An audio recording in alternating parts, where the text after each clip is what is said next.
હે પ્રભુ, હે ભાગવત સ્વરૂપ ભગવાન, હે પરમાત્મા,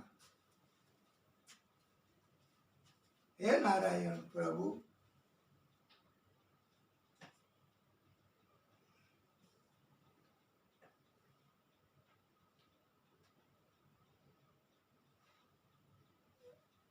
બોલીએ ભાગવત સ્વરૂપ ભગવાન કી જય. એ કથામાં તો આ બધું ચાલે જ. એ નાની મોટી એવી કોઈ કામ વાત હોય તો તમારે અહીંયા પણ આવીને કહી શકાય. અને આપણે કથામાં એ ચાલુ કથામાં પણ જવાબ આપશું. તો ત્યાં ન બોલાવો તોય ચાલે. આ તો કથાને લગતા કાર્યો આપણા બધા માટે, અને આપણે બધાએ સત્સંગ કરવાનો છે. કથાની અંદર આવીને બેસો. આપણે આનંદથી કથાઓ કરવાની છે, પ્રભુને રાજી કરવાના છે. પોપટનું બચ્ચું એ હોકાર ભરવા લાગ્યું. કથા દરમિયાન આપ શ્રોતાઓ પણ કોઈને કોઈ રીતે કથાના કાર્યમાં પ્રોત્સાહન આપશો તો અમને આનંદ થશે, અને એ ભક્તિ ગણાશે. અને તો કથા અસર કરવાની એ ચોક્કસ છે. મહાદેવજીએ જોયું કે સતીને નીંદ આવી ગઈ,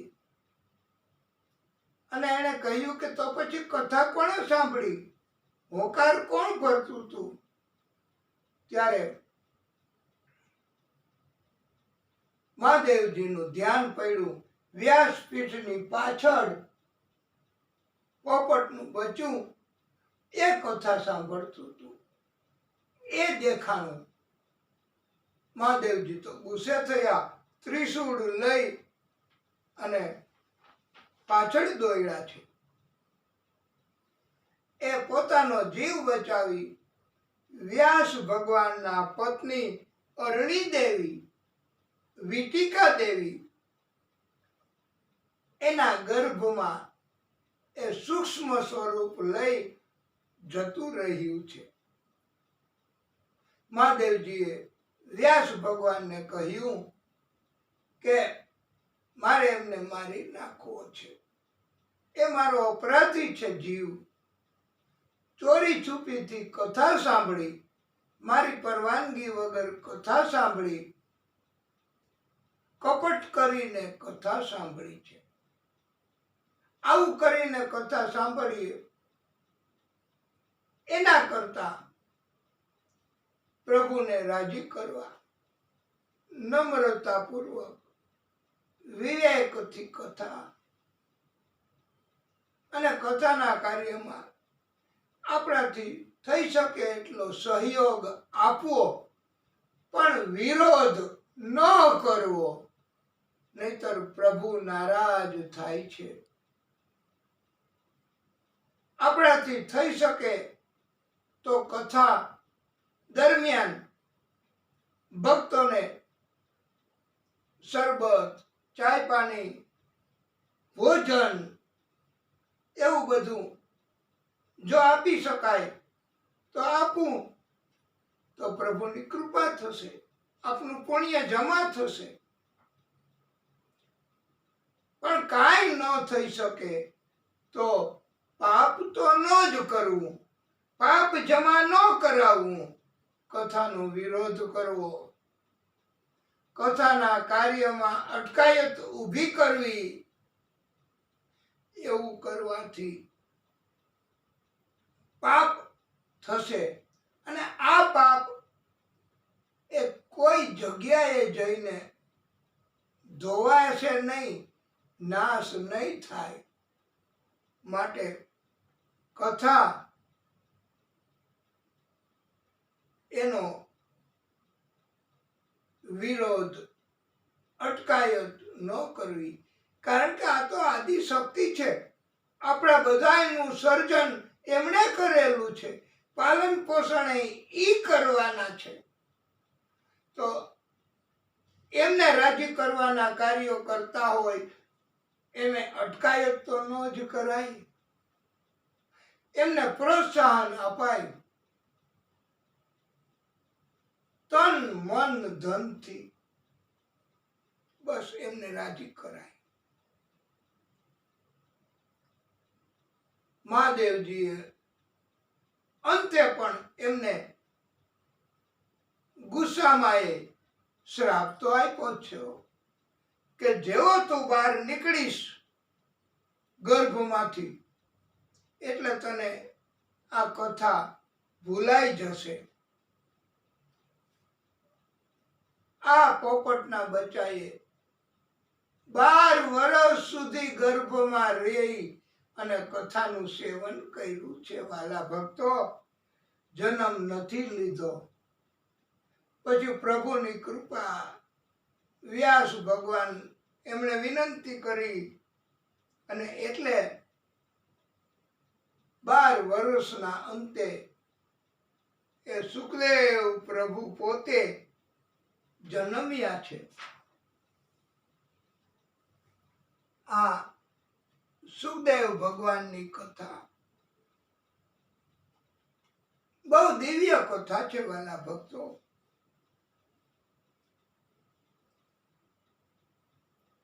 વ્યાસ મુનિએ કથાનો વિસ્તાર કર્યો.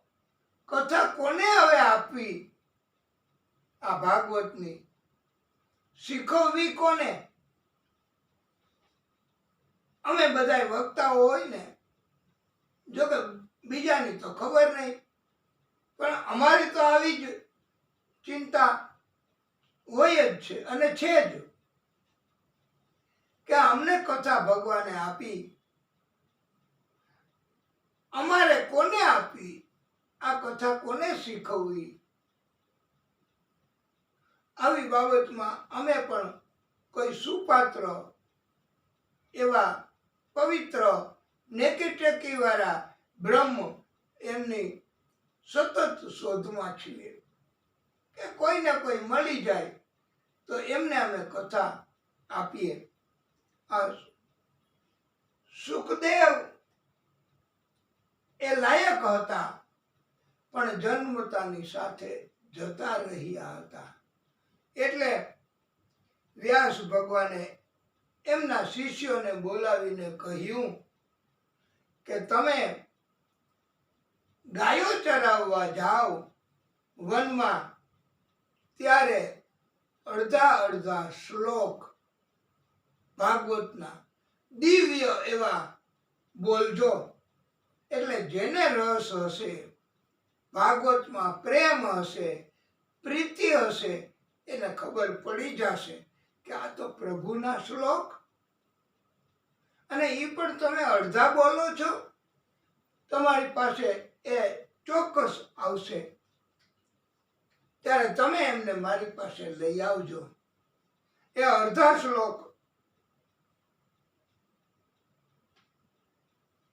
આપણે અહીંયા પણ એમનો પ્રયત્ન કરીએ એ શ્લોક બોલવાનો. બહુ ઉત્તમ શ્લોક છે. આ અહો બકીયમ સ્તનકાલકૂટુમ જીદ્યામ સયા પ્રાપ્ય દપ્ય સાધવી તેભે ગતિમ દામ્ય ચિંતા તોન્યમ કમવા દયાલુમ શરણમ વ્રજેશ. આખો શ્લોક પણ શિષ્યોને અડધો બોલવાનું કહ્યું છે. એ અડધો શ્લોક આ અહો વકીયમ સ્તનકાલકૂટુમ જીદ્યામ સયા પ્રાપ્ય દપ્ય સાધવી. બસ આટલો અડધો. એટલે તરત પ્રેમી હોય એને ખબર પડી જાય કે તમે આનંદ અડધો શ્લોક કેમ બોલો છો? આનો અર્થ એવો છે કે પૂતના એ પ્રભુને ઝેર પાઈને મારી નાખવા આવી હતી. સ્તન ઉપર ઝેર લગાવીને એને પણ ભગવાને માતાને અપાય એવી ગતિ આપી છે. માતા પ્રેમ આપે તો એને સદગતિ આપી, અને આ પૂતના એ ઝેર આપે તો એને સદગતિ ન આપી. આવો ભેદભાવ પ્રભુ નથી રાખતા. એવા આ પરમ કૃપાળુ છે. ઝેર આપે કે પ્રેમ આપે, ભાઈ કુભાઈ, પ્રેમથી કે શત્રુતાથી. ગુણધર્મ તો જે સ્તનપાન કરાવે એને સદગતિ આપી. એ સ્તનપાન કરાવવાનો ગુણધર્મ એ પ્રભુ ચૂકતા નથી. એટલે આ અડધો શ્લોક, બીજો પણ અડધો શ્લોક, નરહા પીડમ નટવર વપુ કર્ણયો કર્ણિકારમ. અડધો શ્લોક બીજો, એ આખો આપને સંભળાવીએ. બહુ સુંદર છે. બિભદ્રવાસ કનક કપીશમ વેજયંતીમ ચમાલામ. આ સુંદર શણગારનો શ્લોક છે. પ્રભુ કાન પાસે જગ્યા હોય ને ત્યાં, આ કાન અને જગ્યા શા માટે હોય? ચશ્માનો દાંડલા રાખવા માટે નહીં, કે ત્યાં પેન્સિલ રાખવા માટે નહીં. ઘણા માપ કરે પછી ત્યાંથી પેન્સિલ લઈ અને લખે, પાછી ત્યાં રાખી દે. એના માટે નથી આ જગ્યા. ઘણા તો ત્યાં બીડી રાખે બુજાવીને, પછી પાછી જગાવા. અરે ભાઈ, શું કામ? આના માટે નથી જગ્યા. શરીરનો ઉપયોગ આવી રીતે નથી કરવાનો. પ્રભુ કહે છે ત્યાં કરેણનું ફૂલ રાખતા. એક જ બાજુ, આ બાજુ કરેણનું ફૂલ રાખ્યું હોય તો પ્રભુ ગોપીઓને એમ કહેતા કે હું આ બાજુ જવાનું છું. આજે વનમાં તમે ત્યાં પધારજો, અને આ બાજુ કરેણનું ફૂલ રાખ્યું હોય તો એવો સંકેત કે હું આ બાજુ જવાનો છું, તમે ત્યાં પધારજો. આ સુખદેવ પ્રભુ જંગલમાં હતા, એમણે અડધા શ્લોક સાંભળ્યા. તુરત જ આવ્યા, શિષ્યોને કહે આ શ્લોક આખા નથી આવડતા? બહુ સુંદર છે. શિષ્યોએ કહ્યું અમારા ગુરુજીએ ના પાડી છે. આ સુંદર શણગારનો શ્લોક છે કે પ્રભુ ગળામાં વૈજયંતી માળા ધારણ કરે છે. એ વૈજયંતી એટલે ચણોઠી, નાની નાની ચણાની દાળ જેવડી હોય, દાણા જેવી, લાલ, અને એમાં કાળું એક ટપકું હોય. એને ચણોઠીની માળા પ્રભુ ધારણ કરે છે. આ શિષ્યોએ સુખદેવજીને લઈ આવ્યા છે વ્યાસ ભગવાનની પાસે. વ્યાસ ભગવાને સુખદેવજીને ભાગવત શીખવી છે. આ સુખદેવજી પણ પ્રભુનું જ પ્રાગટ્ય કહો ને એવા દિવ્ય હતા હો. ગાલ ગોરા ગોરા, વાળ વિખરાયેલા, અને ઊભા હોય ને તો બે હાથ ટટ્ટાર ઊભા હોય, ટાઈટ સીધા, અને ગોઠણ સુધી પહોંચી જાય હો. અહીંયા કોઈ ઊભા થઈને ચેક કરવાની જરૂર નથી. આપણા એટલા મોટા હાથ એટલા લાંબા નથી હોતા. એટલે પણ એ વખતે એને આજાનું બાહુ કહેવાય. એના હાથ એટલા બધા, અને કાનૂનના હાથ લાંબા હોય છે બહુ જ. હા, અપરાધીને ગમે ત્યાંથી ગોતી કાઢે, પકડી પાડે. અને ભાગવતની કથા એ વારે વારે ગાવાની કથા નથી, રામકથા ગાવાની કથા છે. ભાગવતની કથા એ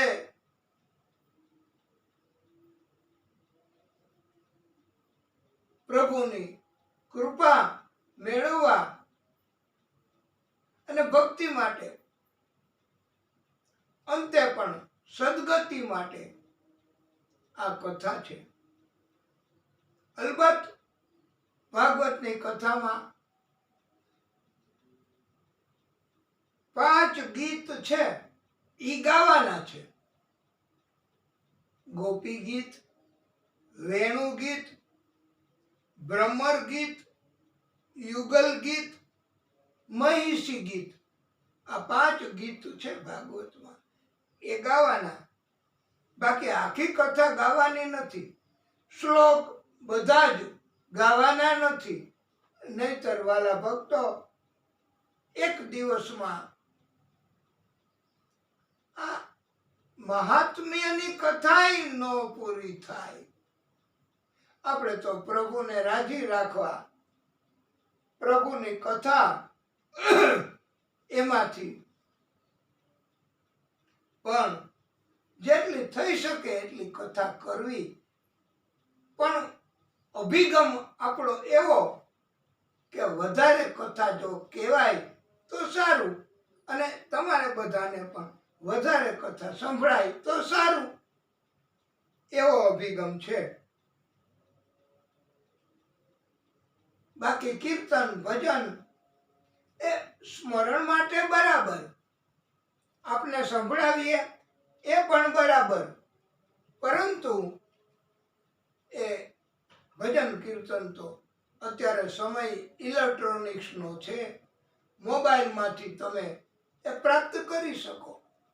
પણ દિવ્ય કથા, વિગતવારની કથા એમાં ન પણ મળી શકે. સપ્તાહ કથાનો અર્થ આવો જ છે કે 7 દિવસ કથા કરવી, બસ. દિવસનું મહત્વ છે. કથા એ શક્ય એટલી વધારે કેવી, બસ. કથા જોઈ જોઈને વાંચવી કે મોઢે કેવી, એ પ્રશ્ન પણ આપનામાંથી કોઈએ કર્યો છે. એમાં કોઈનું નામ નથી લખ્યું, પણ આ બહુ સુંદર પ્રશ્ન છે કે કથા મોઢે કહેવાની પ્રભુએ નથી કીધું કે તમે મોઢે કથા કરો, શ્લોક પાકા કરો, ગોખીને આવો. વાલા ભક્તો, ભાગવત એ કાંઈ એવું નથી કે એને કંઠસ્થ કરવું તો ભગવાન રાજી થાય. એના શ્લોક પાકા કરવા, મોઢે કરવા તો રાજી થાય. શક્ય છે જો, હા, 18,000 શ્લોક એ વારે વારે વારે વારે વારે વારે વારે તો પાકા થઈ જાય, ગોખાઈ જાય. પણ એનાથી એક ભારણ વધે મગજ ઉપર, હૃદય ઉપર, મન ઉપર, કે ભૂલ તો નહીં પડે ને, ભૂલ તો નહીં પડે ને. અને પછી આવું હોય ને ત્યારે ભૂલ પડે જ. આ તો ભક્તિની કથા, ભગવાનને રાજી કરવાની કથા. આમાં શેનો ભાર? આમાં આપણો તો કોઈ સમય નક્કી નથી વાલા ભક્તો. કથામાં તમે આવો કે હાલો હવે કથા ચાલુ કરીએ, તો આપણે કથા ચાલુ કરીએ છીએ. અને કથા એમાં તમને એમ થાય, અને ઘણી વખત અમારે પણ કેવું પડે કે હવે કથાને વિરામ તો આપીએ, અને હવે આપણે કથા પછી કરશું. કળિયુગ છે ને, આપણને રુચિ રહે ત્યાં સુધી કથા કરવી એમ કહ્યું છે. એટલે ભારે ન રહે, ભૂલ પડવાની બીકે ન લાગે, અને અભિમાન પણ ન આવે. નહીતર તો અમને વક્તાઓને અભિમાન આવી જાય કે કથા એ અમે મોઢે કરીએ છીએ. હો ભાઈ, 18,000 શ્લોક મોઢે છે. પૂછી લે ગમે તે શ્લોક, ગમે ત્યારે. नींद में से जगा के भी पूछ लो मेरे भाई, कोई भी श्लोक મોઢે છે. તો અભિમાન આવે અને કથાનું મૂલ્ય વધારે લેવાની ઈચ્છા થાય કે અમે કાંઈ જોઈ જોઈને કથા નથી કરતા ભાઈ, મોઢે કથા કરીએ છીએ. તો અભિમાન આવે તો વક્તાની લાયકાત ઘટે, કથાની અસરકારકતા ઘટે.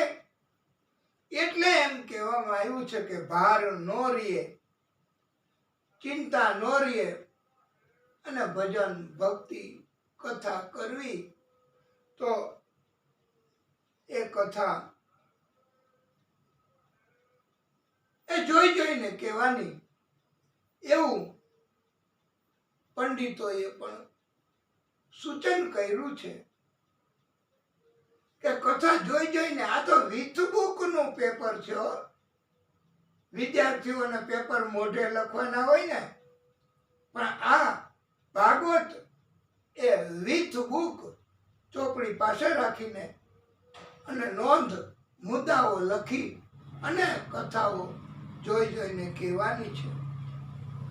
અને અત્યારે તો ઇલેક્ટ્રોનિક્સ નો જમાનો છે. લેપટોપ એ સાથે રાખી પોથી આગળ, અને એમાં જોઈ જોઈને કથાઓ પણ ઘણા વક્તાઓ કરે છે. કથા દરમિયાન તમે જોજો કે આમ આંગળીથી આગળ આગળ, અને આવી રીતે. અને ઘણા વક્તાઓ લખીને આવે મુદ્દા, પણ એ મુદ્દા લખવા એ પણ ભક્તિ તો છે જ. જ્યારે જ્યારે કથા કરવાની થાય એ પેલા મુદ્દા તો લખીએ છીએ, એ પેલા આ કાર્ય તો થાય છે. તો એ જ ભક્તિ.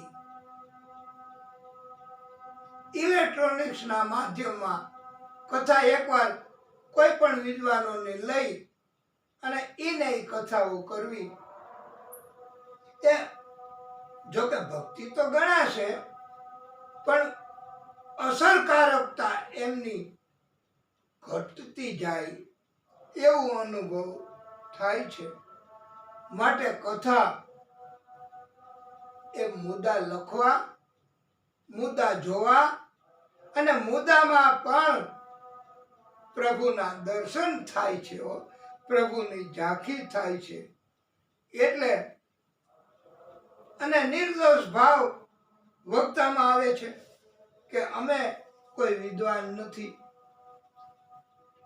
અમને કથા એ પ્રભુની ભક્તિ કરીએ એ મુજબ કઈ કહેવાની પ્રભુ સમર્થતા આપે છે. એટલે અમે કથાઓ આપને સંભળાવવાનો એક પ્રયત્ન કરીએ, બસ.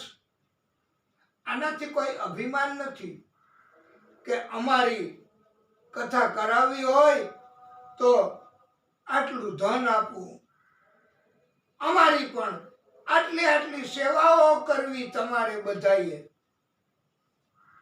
ક્યું ભાઈ? वक्ता बन गए तो क्या तुमने शेर मार दिया કે તમે ભગવાન બની ગયા? આટલું બધું માન સન્માનની તમે શા માટે અપેક્ષા રાખો કે આવો આવો સબ અમને પગે લાગો? અરે ભાઈ, 14 બ્રહ્માંડ એમના અધિપતિ પ્રમુખ આ આદિ શક્તિ સ્વરૂપ એ ભાગવત, એમને પગે લાગો. અમે પણ એમને પગે લાગીએ. અમારી પાસે આવીને કોઈએ પગે લાગવાની જરૂર નથી. અમે શું આશીર્વાદ આપવાના? અમારી અંદર પણ સ્વાર્થ તો હોય જ છે, કોઈ ને કોઈ પ્રકારનો. અને બધાય પાસે પગે લગાડવું તો ઈ ભગવાન સમાન બનવાનો એક મિથ્યા પ્રયાસ ગણાશે. અને ઈ કદાચ સેવા નહીં કહેવાય, પણ સેવાના નામથી અમારા અભિમાનને પોષણ કર્યું કહેવાશે. માટે અને કથા એ ભલે એક ને એક પ્રકારની જ કહેવાની. કૃષ્ણની કથા તો કૃષ્ણની કથા જ કહેવાની. એમાં અમારી અલગ અલગ અલબત્ત કોઈ દ્રષ્ટાંત આપીએ એ વાત જુદી ગણાય, પણ કથા તો કૃષ્ણ જન્મ હોય ત્યારે કૃષ્ણ જન્મ થયો એમ જ કહેવાય. કઈ ત્યારે બીજું કોઈ નામ કે બીજી કોઈ કથા કહેવાની પરમિશન નથી. કે આ વખતે તો મારે ચોથા દિવસે રામજી અને કૃષ્ણનો જન્મ નથી કરાવવો, અનેક વાર કથાઓ દરમિયાન કરાવ્યા, આ વખતે અમારે આ અને આ જન્મ કરાવવો છે ચોથા દિવસે કથાના. તો આવું નથી પરમિશિયેબલ. એટલે કથા પણ છતાંય એક ને એક શબ્દ વારે વારે સાંભળવો એ પણ પ્રભુનો હોય ને, અને બધા પ્રભુના જ શબ્દો છે. તો એક ને એક શબ્દ વારંવાર સાંભળીએ ને તો મન એનું રટણ કરશે.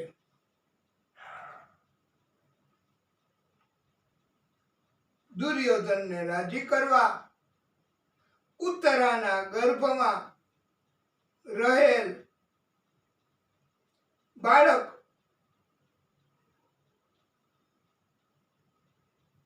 એમની હત્યા કરવા અશ્વસ્થામાએ બ્રહ્માસ્ત્રની શક્તિનો દુરુપયોગ કર્યો છે. ઉત્તરાને ગર્ભમાં આગ લાગે છે. ઉત્તરા પ્રાર્થના કરે છે, પાહી પાહી મહાયોગીન દેવ દેવ જગતપતે નાન્યમ ત્વદ ભયમ પશ્યે યત્ર મૃત્યુ પરસ્પરમ. હે દેવાધિદેવ, હે જગદીશ્વર, આપ મહાયોગી છો, આપ રક્ષણ કરો. આપના સિવાય કોઈ ગર્ભમાં રહેલ બાળકનું રક્ષણ કરવા સમર્થ નથી. બધા એકબીજાના શત્રુ બની ગયા છે. વિશેષ પ્રાર્થના ઉત્તરા કરે છે. અભિદ્વિતી મામેશ સરહ તપ્તાયસો વિભો કામં દાતુ મામનાથ મામે ગર્ભો નિપાત્યતામ. હે પ્રભુ, આપ સર્વશક્તિમાન છો. આ ધગધગતા લોઢાનું બાણ દોડતું આવે છે. હે સ્વામી, આ બાણ મને મારી નાખે તો એની કોઈ મને ચિંતા નથી, પણ પાંડવનો અંતિમ વારસ મારા ગર્ભમાં છે, એનું આપ રક્ષણ કરો. ઉત્તરાએ કૃષ્ણ મારફતે આદિશક્તિની પ્રાર્થના કરી છે. પ્રભુને ખબર જ છે કે બ્રહ્માસ્ત્રની શક્તિ અમોઘ શક્તિ છે. એ કાર્ય કરી અને પછી જ પાછી વળે. પણ આવી દિવ્ય શક્તિ એનો દુરુપયોગ અને એ પણ એમના નિયમ વિરુદ્ધ કરવો તો એમાં સફળતા ક્યાંથી મળે એની સામે. એટલે વાલા ભક્તો, બ્રહ્માસ્ત્રની શક્તિ એ સફળ નથી થઈ. આ દિવ્ય શક્તિ પ્રભુ આદિશક્તિ એમના વિરોધ આ બ્રહ્માસ્ત્રની શક્તિ કામ ન કરે.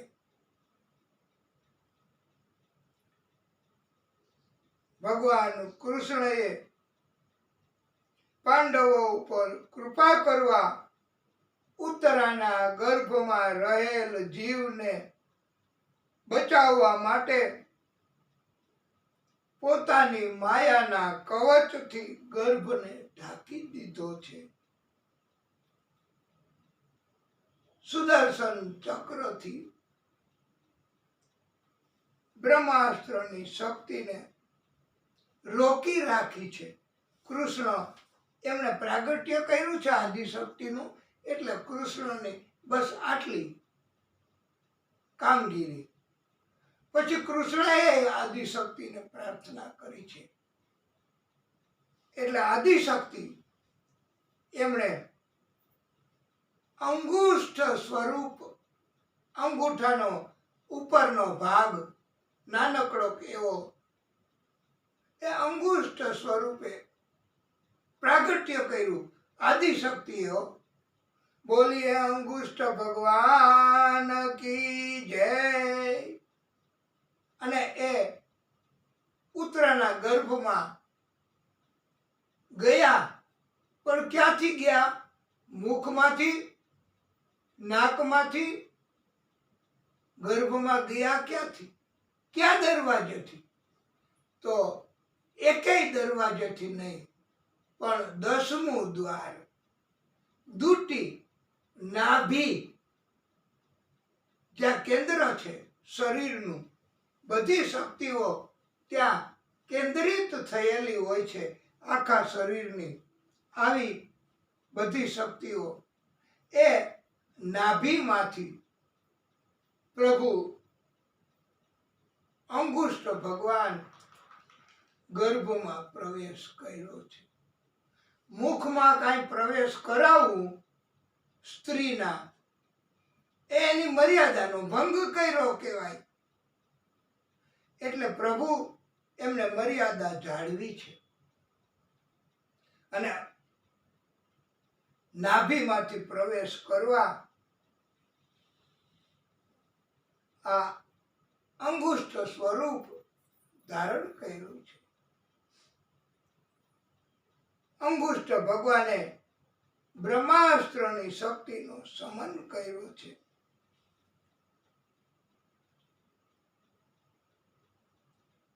प्रेम से बोल दीजिए ना, जय श्री कृष्ण, जय श्री कृष्ण. कुंताजी प्रभु સ્વરૂપ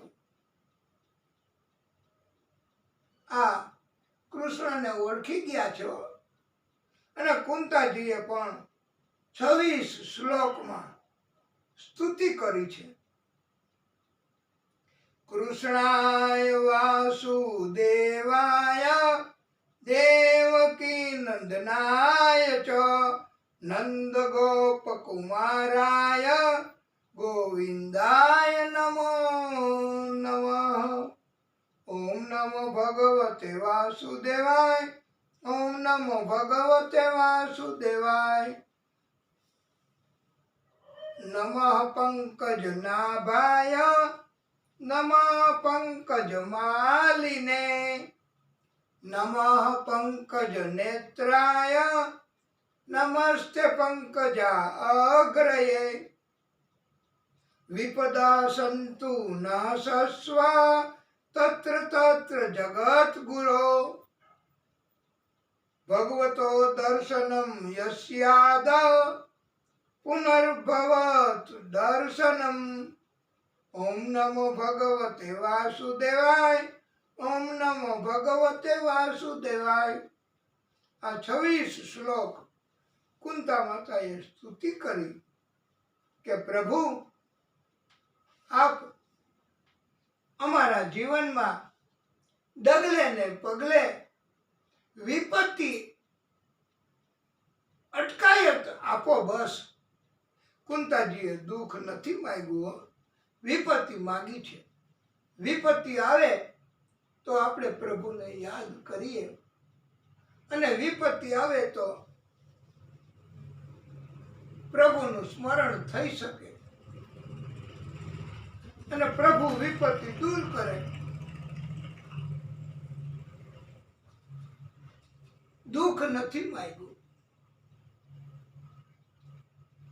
અથ વિશ્વેશ વિશ્વાત્મન વિશ્વમૂર્તે સ્વકેશુ મે સ્નેહ પાશમિમમ છિંધિ દૃઢમ પ્રાણ ઉષુવૃષણીષુ.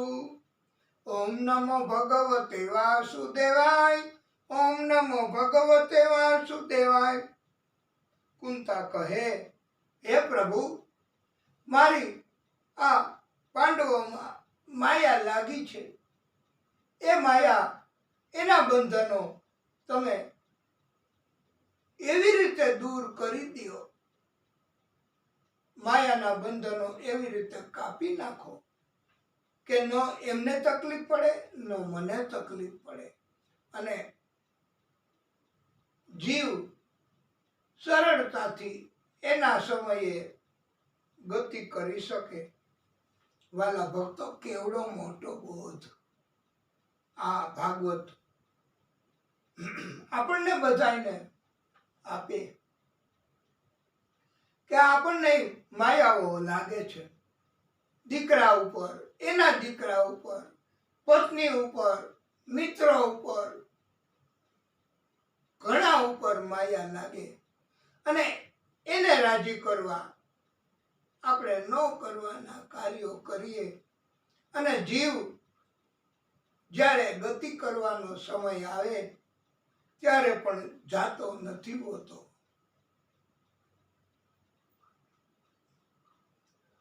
અંતકાળે માયા દૂર થાય તો પ્રભુની કૃપા થાય ને, માયા દૂર ન થાય. એકવાર તો જીવ જવાની તૈયારી પણ કેમેય ન જાય જીવ.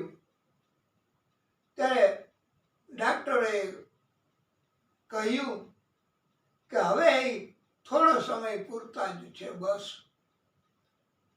નહીં વધારે જીવે. તો એ કઈક ઈશારો કરે છે છોકરાઓને.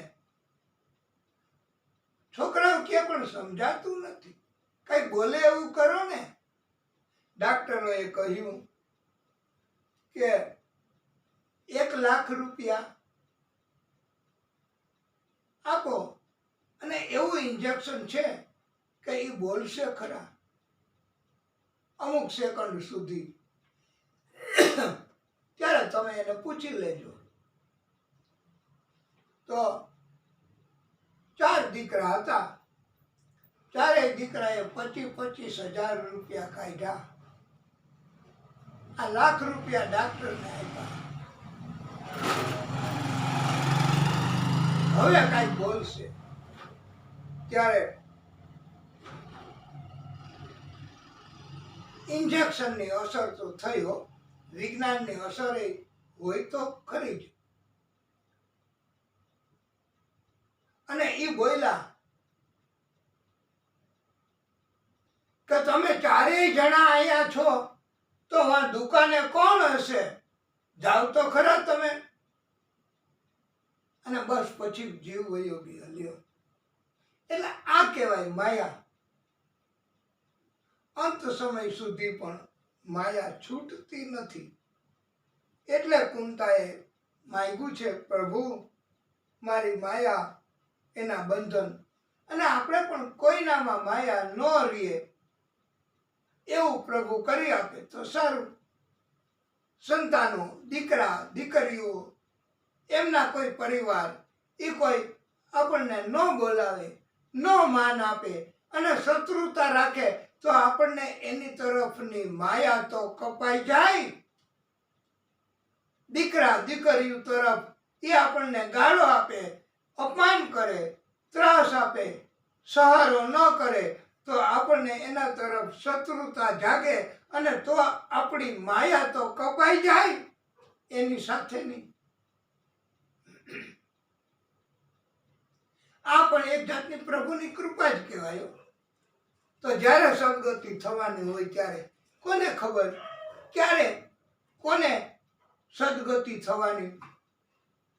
અને પથારીમાં પડ્યા માયાના બંધનો, એના કારણે આવું બધું કરવું પડે. એના કરતા આ માયા એ દૂર થઈ જાય એવું, જેને જેને આવી શત્રુતા, જેને આવું દુનિયા જગત સગા સંબંધી એના તરફ થાય તો એ એક જાતે પ્રભુની કૃપા સમજવી. વાલા ભક્તો, એ ભાગવત એમની મહેરબાની સમજવી, આદિશક્તિની એક કૃપા જ કે માયા દૂર થાય તો જીવ એમની મેળે ગતિ કરી શકે. અને એવો બોધ આપ્યો છે કે કષ્ટ, દુઃખ હોય, દર્દ હોય ત્યારે બધા યાદ કરે ભગવાનને, પણ સુખમાં કોઈ યાદ નથી કરતા.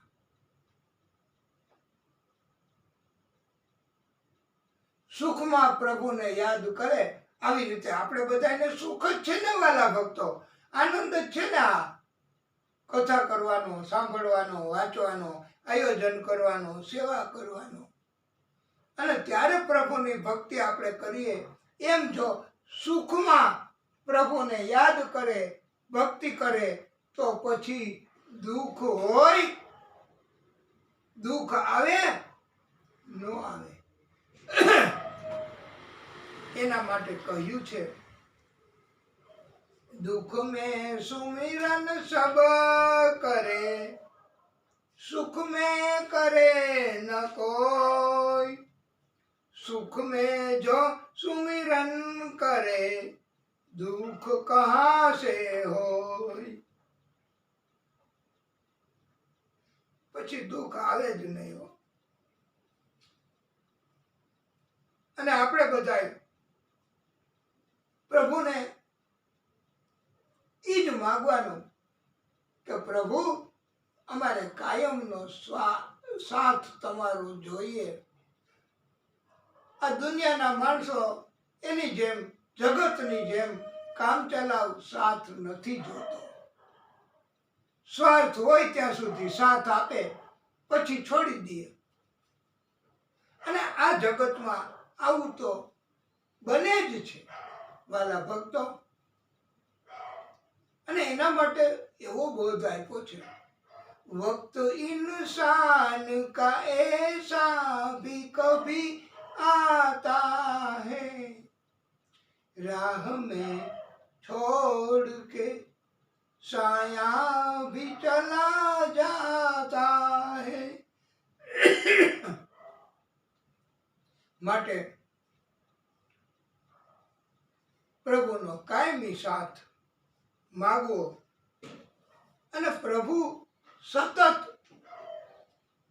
હાજર રહે એવું માગવું.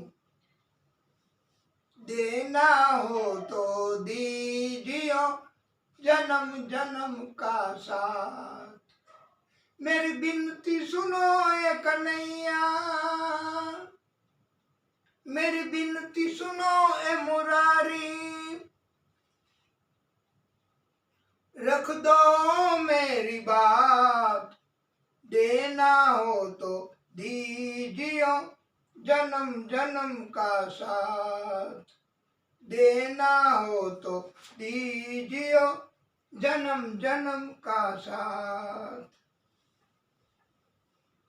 ऐसा हमने क्या मांगा, हे प्रभु અમે શું માંગી લીધું ભક્તિ કરીને? આવું કઈ કે તમે દેવામાં મૂંઝાવ છો? ऐसा हमने क्या मांगा जो देने से सकुचाते हो।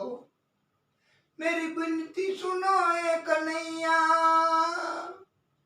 मेरी बिनती सुनो ए मुरारी, रख दो मेरी बात, देना हो तो दीजियो जन्म जन्म का साथ।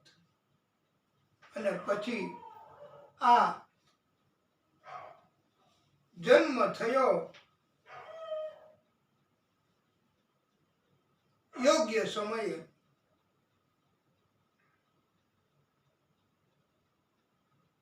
એ જીવ પરીક્ષિત હતા. એમની બાબતમાં એવું કહેવામાં આવ્યું છે કે એ ઋષિઓનો અપરાધ કરશે, એમને સર્પદંશ થી મૃત્યુ 7 દિવસમાં થશે એવો શ્રાપ મળશે. પણ એમની ઉપર કૃપા પ્રભુની આદિશક્તિની થશે, એટલે એમને સદગતિ ચોક્કસ મળશે. આ પરીક્ષિત એને 5 પ્રકારની શુદ્ધિ તો તરત જ મળી ગયેલી. ચિત્ત શુદ્ધિ, માતૃ શુદ્ધિ, અન્ન શુદ્ધિ, આત્મ શુદ્ધિ અને વંશ શુદ્ધિ. એ પોતાના રાજ્યમાં પોતે જાતે ચોકી કરતા, ધ્યાન રાખતા. નિર્જન વિસ્તારમાં એકવાર એક કાળો પુરુષ બળદને બહુ ત્રાસ આપતો હતો. એ બળદ ધર્મનું સ્વરૂપ હતું. કલી, આ કાળો પુરુષ કલીના સમયમાં ધર્મ એના 4 પગ પૈકી એક જ પગ બાકી છે. 4 પગ હોય ધર્મના,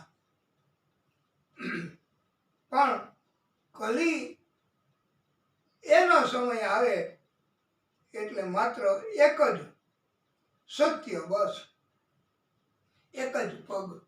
કલિયુગમાં સત્યના આધારે જ ધર્મ ટેકો. બાકી તો જ્યાં જ્યાં કપટ, જ્યાં જ્યાં ખોટું, ત્યાંથી શ્રદ્ધા ઉઠી જાય છે.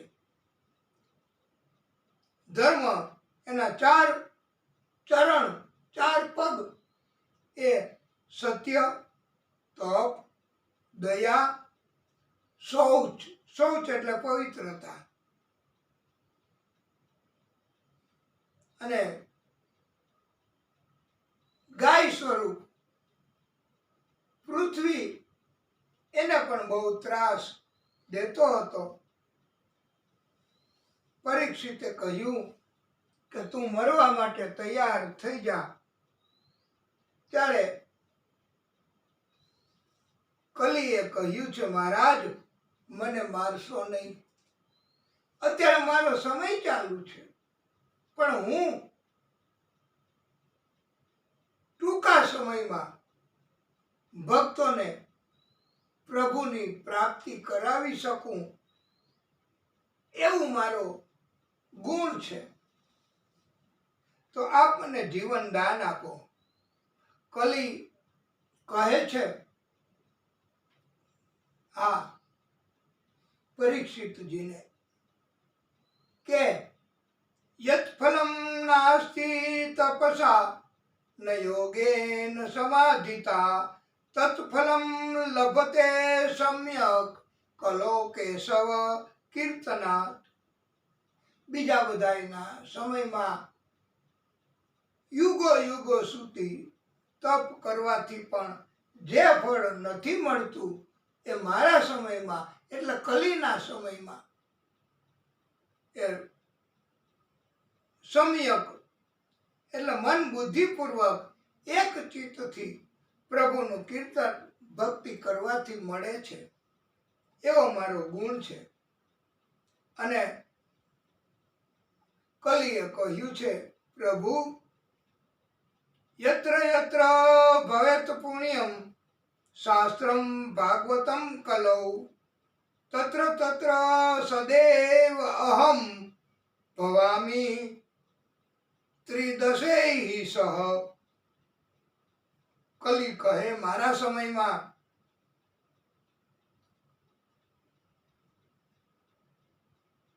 જ્યાં જ્યાં ભાગવત છે, ભાગવત કહેવામાં આવે છે, સાંભળવામાં આવે છે, આયોજન કરવામાં આવે છે, ત્યાં ત્યાં પ્રભુ 33 કરોડ દેવો અને હું બધા પોતે હાજર રહે છે. આ કલી સિવાય બીજા કોઈ યુગમાં શક્ય નથી વાલા ભક્તો. ત્યારે પરીક્ષિતજીએ કહ્યું કે તું મારું રાજ્ય છોડીને જતો રહે. કલી કહે પણ જ્યાં જાઉં ત્યાં આપનું જ રાજ્ય, ક્યાં જાવું મારે? ત્યારે કલી એમને 4 સ્થાન આપ્યા છે કે ન્યા તારે રહેવું. અભય થિત તદા તસ્મૈ સ્થાનાની કલયે દદૌ દ્યુતમ પાનમ સ્ત્રિય સૂના યત્રા ધર્મ ચતુર્વિધ. જ્યાં જુગાર,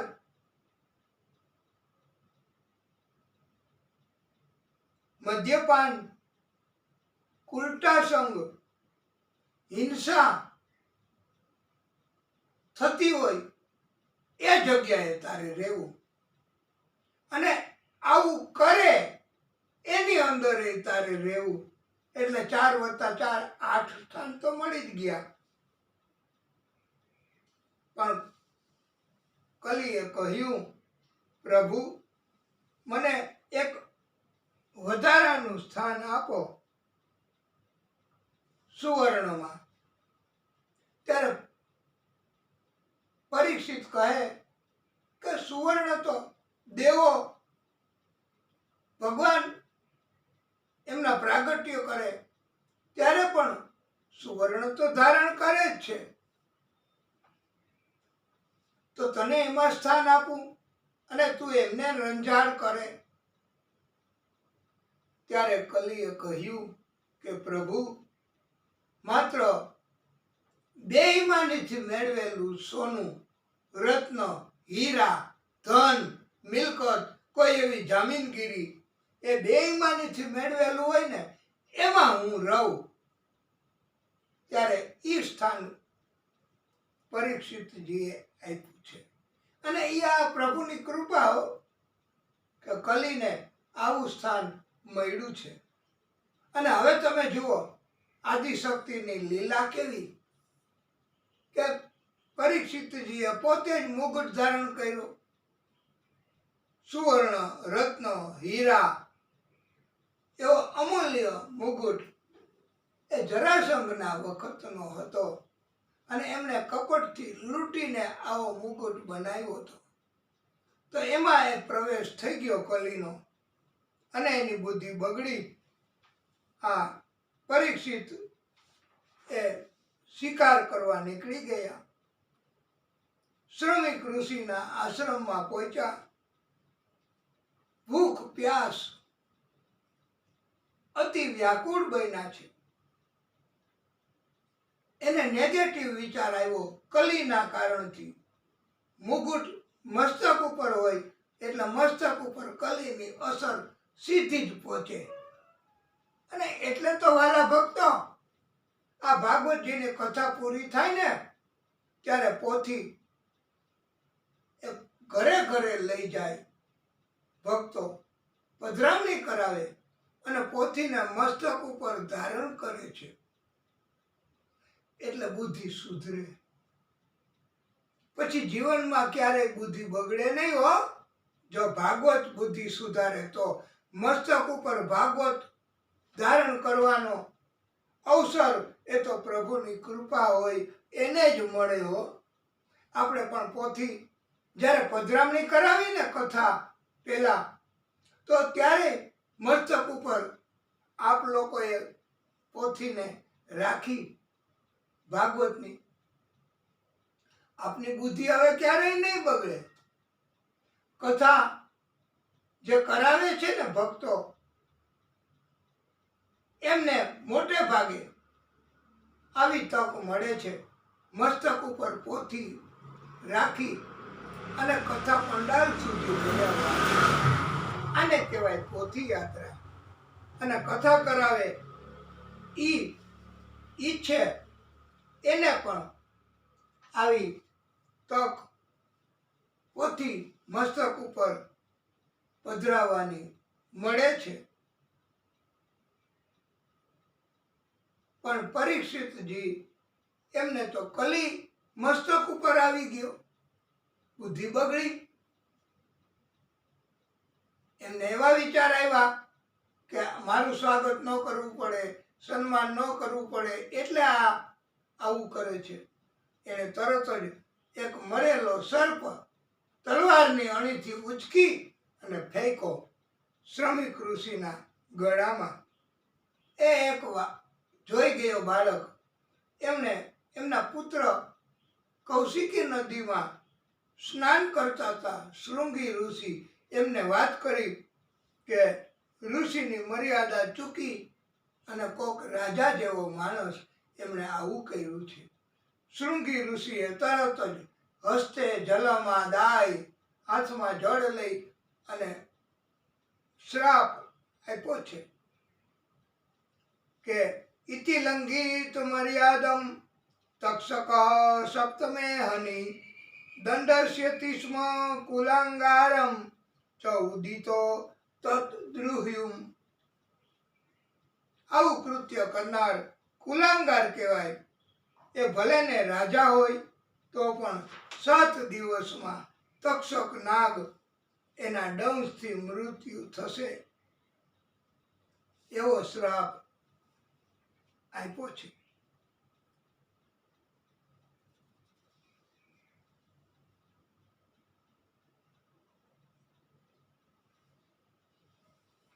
સુખદેવ પ્રભુ એ પણ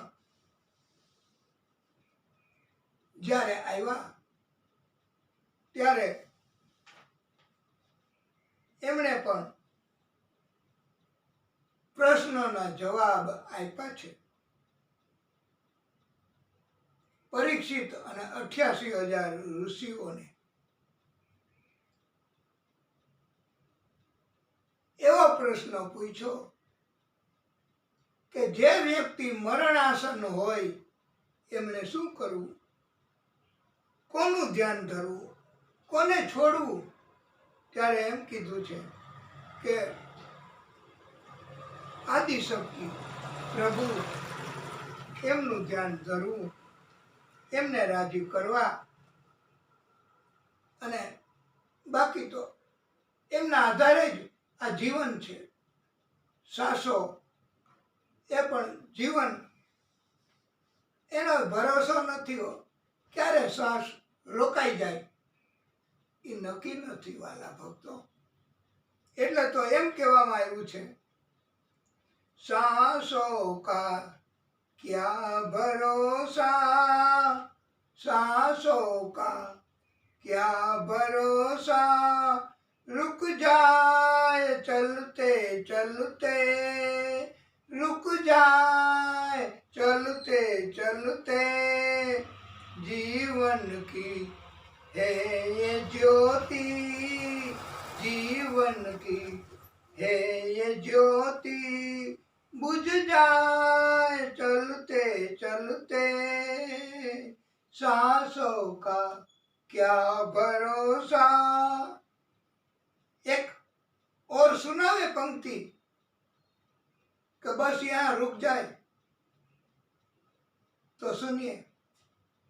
जीवन है 4 दिन का, जीवन है 4 दिन का, 2 दिन की है जवानी, 2 दिन की है जवानी, जब आएगा बुढ़ापा, जब आएगा बुढ़ापा, थक जाए चलते चलते, थक जाए चलते चलते। અને ખટવાંગ નામના રાજાની વાત સંભળાવી 2 ઘડી એટલે 48 મિનિટમાં મોક્ષ મળી શકે છે એવું સમજાયું છે। દુર્યોધનની પત્ની ભાનુમતીને અખંડ સૌભાગ્યવતીના આશીર્વાદ આપવા ભીષ્મ પિતાએ કહ્યું છે અને ત્યારે કૃષ્ણએ દ્રૌપદીને આ આશીર્વાદ અપાવ્યા છે। ભીષ્મ પિતાને થયું કે કૃષ્ણ તમે આવું કપટ કરો છો। કૃષ્ણએ કહ્યું પિતામહ આ આશીર્વાદ એ દ્રૌપદીને જ અપાવવાના હતા, કૌરવોને પાપીને અધર્મીઓને આશીર્વાદ નથી આપવાના। આવું ત્યારથી બોધ આપવામાં આવ્યો છે। આપણે પણ પ્રભુની કૃપા થાય, પ્રભુ પાસે દર્શનાર્થે તીર્થ ધર્મસ્થાનમાં જવાનું થાય, ભાગવત પાસે જવાનું થાય તો આપણે પણ એ જ માગવાનું કે પ્રભુ મારું આયખું ખૂટે જે ગણીએ, મારા હૃદય કમળમાં બિરાજજો, છે અરજી તમોને બસ એટલી, મારા મૃત્યુને શ્રીજી સુધારજો। ભીષ્મ પિતા એમણે કહ્યું છે, હે ગોવિંદ, હે કૃષ્ણ, ભક્તિ કરતા છૂટે મારા પ્રાણ, પ્રભુ એવું માંગુ છું, રહે હૃદય કમલમાં તારું ધ્યાન, ગોવિંદ એવું માંગુ છું। એક લીટી બહુ સરસ છે। તારું મુખડું મનોહર જોયા કરું, રાત દાડો ભજન તારું કર્યા કરું, રહે અંત સમયે તારું ધ્યાન, ગોવિંદ એવું માંગુ છું। પ્રભુની કૃપા એમને પ્રાર્થના બહુ પ્રિય છે।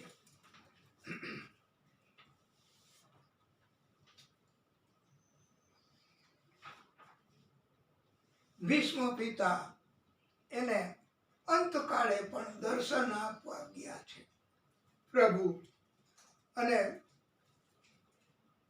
મતીરૂપી કન્યા ભીષ્મ પિતાને અર્પણ કરી અને કહ્યું છે, પ્રભુ ઇતિ મતિ રૂપ કલ્પિતા વિતૃષ્ણા ભગવતી સાત્વત પુંગવે વિભૂમની સ્વસુખમુપગતે ક્વચિત વિહર્તુમ પ્રકૃતિ મુપેયુષી યત ભવ પ્રવાહ.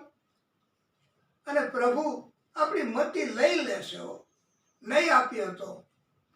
એને એટલે તો પ્રભુને મનોહર કહે છે, ચિત્તચોર કહે છે, અમના કહે છે. મકરનો સૂર્ય થયો એટલે પ્રભુ ભીષ્મ પિતાને દર્શન દીધા, પ્રાણ ત્યાગ કર્યો.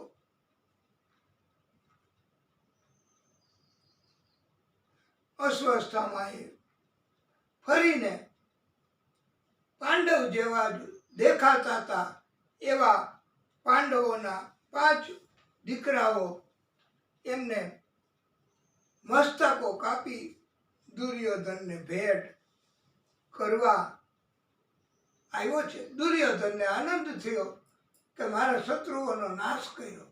પછી તરત જ એમને ખબર પડી એટલે દુઃખ થયું. દુર્યોધનને એવું વરદાન હતું કે આનંદ અને દુઃખ એક જ સમયે થાય, એટલે એમને આ મૃત્યુ આવે. એનું મૃત્યુ આવ્યું દુર્યોધનનું. પછી તો પાંડવો એ પણ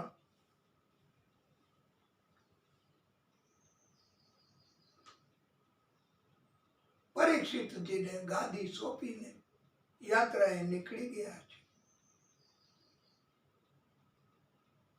અર્જુનને પણ ખબર પડી કે આ 5 પાંડવો પુત્રોને હત્યા કરનારો અસ્વસ્થામાં એમને પકડીને રજૂ કર્યો છે. ત્યારે દ્રૌપદીએ કહ્યું છે, મુચ્યતામ મુચ્યતામ એષ બ્રાહ્મણ. અને બ્રાહ્મણને મરાય નહીં એમ કહ્યું છે.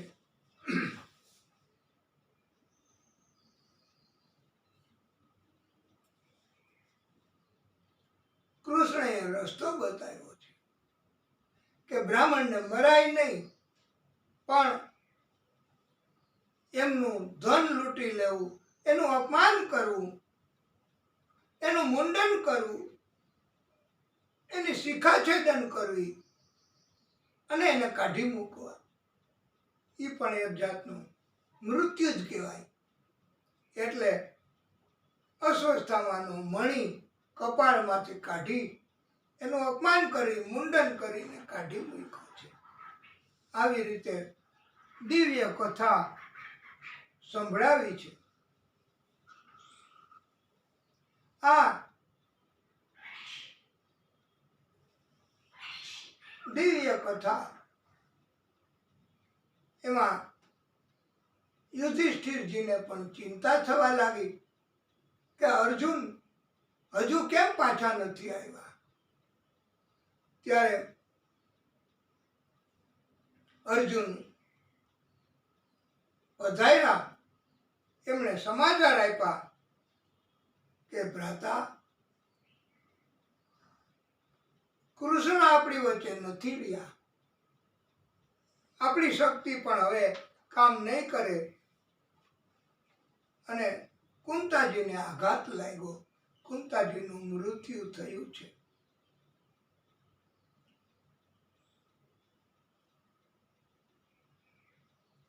પાંડવો એમણે પણ અંતિમ કાર્ય કર્યું છે. તપ કરવા નીકળી ગયા છે.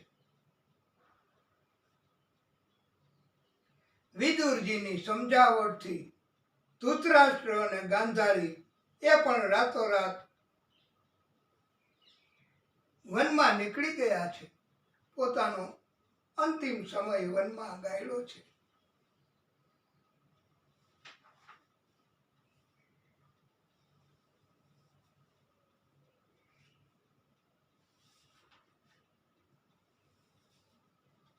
પ્રભુએ પૃથ્વી ઉપર ઘણા એવા જીવો એમનું સર્જન કર્યું છે. અતિ બલવાન, અતિ વિરાટ, અતિ સૂક્ષ્મ, અને પ્રભુ બધાનું પાલન પોષણ કરે છે. જેને એમ કહેવામાં આવ્યું છે કે કથા નથી સાંભળી ભગવાનની, જીન હરી કથા સુની નહીં કાના, ઉનકે શ્રવણ રંદ્ર હરિભવન સમાના. એના કાન નથી, પણ એ સર્પને રહેવાના દર કહેવાય છે. એટલે દિવ્ય કથાઓ સંભળાવી છે.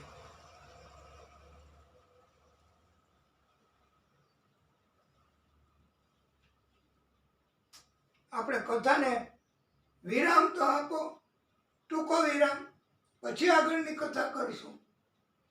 બોલીએ ભાગવત ભગવાન કી જય. હે પ્રભુ, હે નારાયણ પ્રભુ, હે દાદા, હે ભાગવત સ્વરૂપ ભગવાન,